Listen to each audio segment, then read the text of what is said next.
এবার পরিমণির পাশে দাঁড়িয়েছেন শেখ সাদী। কিছু সাংবাদিকের ওপরই রাগ উগরে দিয়ে ফেসবুকে দিয়েছেন স্ট্যাটাস।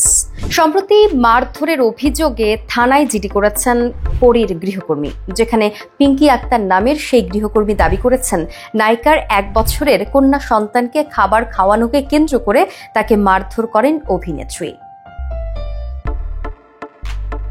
এরপর মিডিয়াতেও বক্তব্য দেন পিঙ্কি, যেখানে তিনি পরিমণির ব্যক্তিগত জীবন নিয়ে বেশ কিছু স্পর্শকাতর তথ্য দেন। একই সঙ্গে নায়িকার সঙ্গে সঙ্গীত শিল্পী শেখ সাদীকে জড়িয়েও নানা মন্তব্য করেন। বিষয়টি নিয়ে ক্ষোভ প্রকাশ করে এক ফেসবুক স্ট্যাটাস দিয়েছেন শেখ সাদী। এই গায়ক তার স্ট্যাটাসে লিখেছেন, একটু ভাবেন তো, অনলাইনে আপনার ছবি পোস্ট করে একজন জানালো আপনি একজন রেপিস্ট, যার কোনো প্রমাণ নেই এবং ঘটনাটা অবাস্তব। এটা দেখার পর নিশ্চয়ই আপনার মাথাটা চক্কর দিয়ে উঠবে। ধরুন এই পরিস্থিতিতে আপনি কোনোভাবেই সে পোস্ট সরাতে পারছেন না। মানুষ আপনার বাবা মাকে ট্যাগ করছে, আপনার আত্মীয় স্বজনকে ট্যাগ করছে, আপনার পাশের বাসায় থাকা লোকটাও সেটা শেয়ার করে ছিচি করছে, কিন্তু আপনার কিছু করার নাই। আপনি কয়জনকে বুঝাবেন? এরপর পরিমণির সেই প্রসঙ্গ টেনে সাদী লিখেছেন, মিডিয়ার এই ভিউ ব্যবসার ফাঁদে বন্দী হয়ে যদি আপনার সম্মানহানি হয়, আপনারও কিছু করার থাকে না, তখন আসলে আপনার পরিস্থিতিটা কি হতে পারে একবার কি ভেবেছেন? আপনাদের জীবনে এমন কি কখনো হয় নাই যে আপনি কোনো কাজ ঠিক মতো করার পরও আপনার প্রতি ক্ষোভ বা জেদের বশবর্তী হয়ে মিথ্যা ছড়ানো হয়েছে? সত্য জানার আগেই মিডিয়ার কিছু ক্ষোভ বা বানোয়াট গল্পকে আপনি সত্য ধরে নিয়ে পরীকে বুলি করছেন।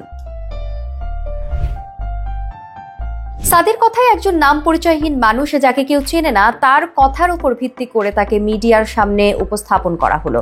তার অযাচিত কথা দেশব্যাপী ছড়ানো হলো। একবারও কি মনে হলো না যে সে একজন প্রতারক বা বড় মাপের মিথ্যাবাদী? সেটা যাচাই ছাড়াই সস্তা ভিউয়ের জন্য এসব প্রচার করলেন।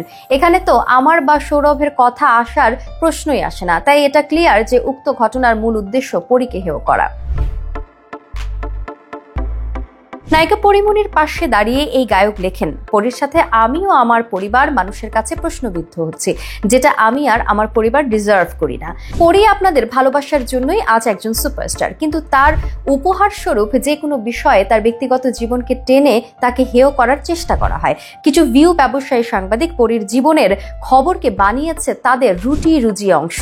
তারা ভুলে যায় নায়িকা চরিত্রের বাহিরেও পরী একজন নারী, একজন মা ও সবার ঊর্ধ্বে সে একজন মানুষ।